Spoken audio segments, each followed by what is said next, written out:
Хората често блокират, когато им се представя само една опция. Решението се превръща не в професионален избор, а в психологическа реакция. Да или не. И това създава напрежение и сигурно сте го забелязали. Когато даваме само една възможност, дори най-добрата идея може да бъде отхвърлена, защото хората се чувстват притиснати.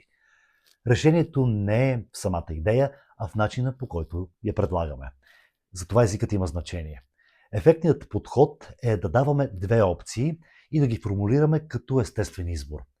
Можете да започнете с фраза като, например, има два начина да го направим и тук ги споделяте и след това да представите съответните алтернативи. Така създавате рамка, в която хората могат да се ориентират и да изберат без да се чувстват принудени. И важно уточнение. Идеята за двете опции може да породи усещане за дилема, ако не се формулира внимателно. Но Think Speak Impact подходът избягва дилемата. Двете опции трябва да са логични и положителни.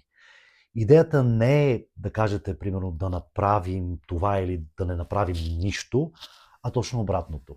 И двата варианта А и Б водят напред. Ключът е, че изборът не носи риск или загуба, а просто различен път към същата цел.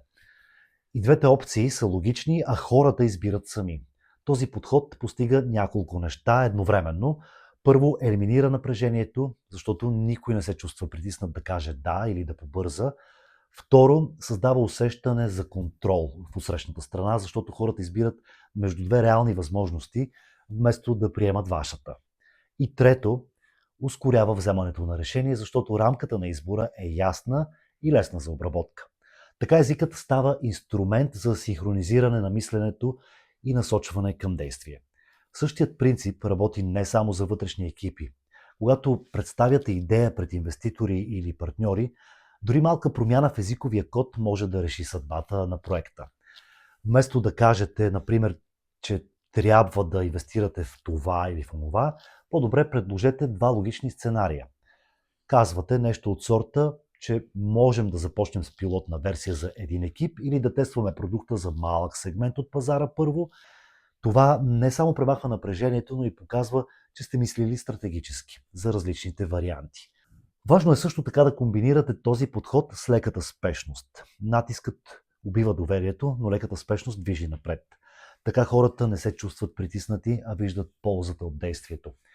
Комбинирайки логичната следваща стъпка с две възможности за избор и леката спешност, тогава постигате синергичен ефект. Малката ясна стъпка създава инерция, рамката на избора дава пък усещане за контрол, а леката спешност дава вече една енергия за действие. Това е езикът, който Think Speak Impact нарича операционна система на мисленето.